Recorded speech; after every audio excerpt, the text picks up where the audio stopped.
인도 10억이 넘는 소비자가 있는 기회의 땅이죠. 정말 많은 기업들이 꿈꾸는 그런 시장인데요.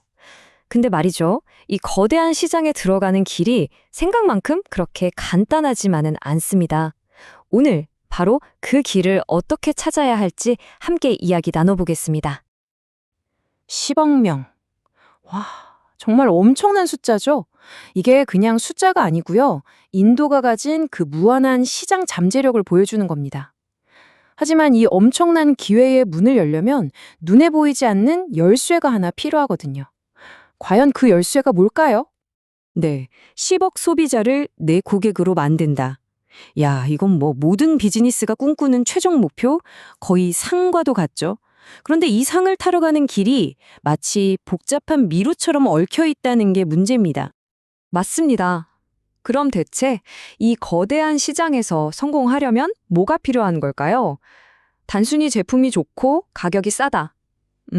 그것만으로는 충분하지 않다는 게 바로 오늘 이야기의 핵심입니다. 바로 이겁니다. 규제의 미로. 이걸 통과해야만 해요. 인도의 규제 환경이라는 게 워낙 복잡하고 또 계속 바뀌거든요. 자, 지금부터 이 까다로운 미로를 헤쳐나갈 수 있는 지도를 한번 같이 그려보시죠. 인도의 규제 환경. 이걸 한마디로 딱 정의하면요. 광범위하고 다층적이며 끊임없이 진화한다. 이렇게 말할 수 있습니다. 그러니까 연방정부 차원의 큰 법이 있는가 하면 각 주마다 또 다른 규정이 따로 있는 식이죠. 이게 절대 과장이 아니고요. 인도 시장에 발을 들이려면 가장 먼저 마주해야 할 현실입니다. 한번 보세요. 제품을 만들면 당연히 품질 인증 받아야죠. 포장에도 정해진 라벨을 딱 붙여야 하고요. 수입하려면 당연히 허가가 필요하죠. 또 물건 팔려면 세금도 내야 하고요. 이게 끝이 아닙니다. 요즘 중요해진 데이터 보호 문제, 환경 규제까지. 이 모든 게 마치 사슬처럼 촘촘하게 엮여 있어서요.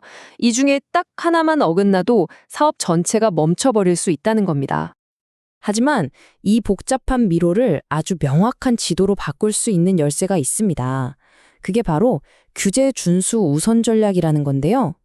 문제가 생길 때마다 허둥지둥 끌려다니는 게 아니라 우리가 한 발 앞서서 길을 만들어 나가는 거죠. 성공은 매력적인 제품이나 가격, 그 이상을 요구한다. 어떠세요? 이 문장이 정말 핵심을 꿰뚫고 있죠. 아무리 혁신적이고 좋은 제품을 만들어도 이 규제라는 문턱을 넘지 못하면요. 인도 시장에 선보일 기회조차 얻지 못하게 되는 겁니다. 그럼 규제 준수 우선 전략이 정확히 뭐냐? 이건 문제가 터진 다음에 수습하는 게 아니라 사전에 미리 위험을 관리하는 접근법이에요. 그러니까 시장에 들어가기 전에 규제를 꼼꼼히 분석하고 필요한 승인들을 미리 다 받아놓고 회사 전체가 대응할 수 있는 시스템을 갖추는 거죠. 이건 단순한 비용이 아니라 장기적인 성공을 위한 가장 확실한 투자라고 할 수 있습니다. 자, 그럼 이제 이 전력을 어떻게 실행에 옮길지 그 구체적인 방법을 알아볼 시간입니다. 인도 시장 성공을 위한 3단계 로드맵, 여러분의 시장 진입 플레이북을 지금부터 공개합니다. 이 3단계 로드맵은요, 먼저 전체 숲을 보고 그 다음에 내가 가야 할 길을 찾고 마지막으로 그 길을 안전하게 통과하는 방법을 익히는 과정이라고 생각하시면 쉬워요. 첫째, 규제 생태계라는 큰 그림을 이해하고, 둘째, 내 사업 분야에만 적용되는 특별한 규칙들을 파악하고, 마지막으로 실제 물건을 보내고 세금을 내는 문제를 해결하는 거죠.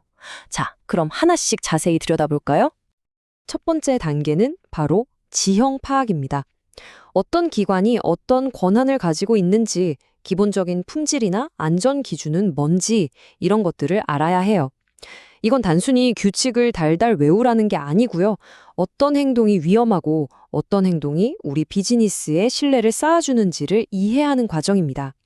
이 기초가 없으면 다음 단계로 나아갈 수가 없겠죠? 두 번째 단계는 내 분야의 전문가가 되는 것입니다.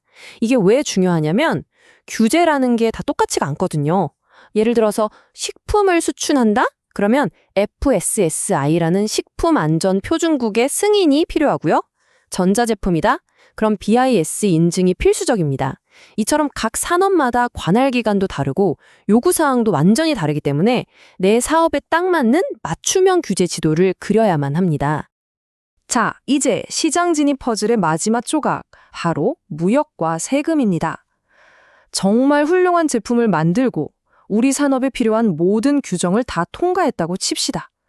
그런데 국경을 넘고 세금을 처리하는 이 마지막 과정에서 발목이 잡힌다면? 상상만 해도 끔찍하죠. 모든 노력이 물거품이 될 수 있습니다. 통관 절차라는 건요, 해외 공장에서 인도의 소비자에게 제품을 전달하는 아주 결정적인 다리라고 생각하시면 돼요. 이 다리가 튼튼하지 않으면 아무리 좋은 제품이라도 강을 건널 수가 없잖아요. 그러니까 통관은 단순한 행정 절차가 아니라 우리 공급망의 가장 핵심적인 부분인 셈입니다.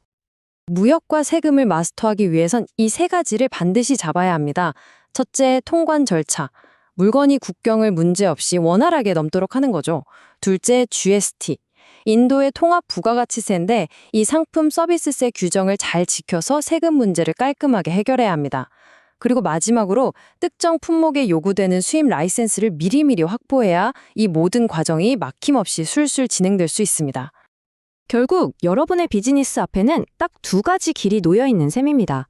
한쪽은 규제를 무시하다가 결국 시장 진입이 막히고 브랜드 신뢰도까지 와르르 무너지는 길. 다른 한쪽은 규제를 성실히 준수함으로써 오히려 브랜드 신뢰도를 차곡차곡 쌓고 장기적인 사업의 발판을 마련하는 길.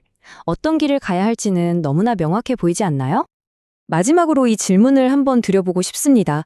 여러분은 인도에서 단순히 제품을 팔고 싶으신가요? 아니면 오랫동안 신뢰받는 브랜드를 만들고 싶으신가요?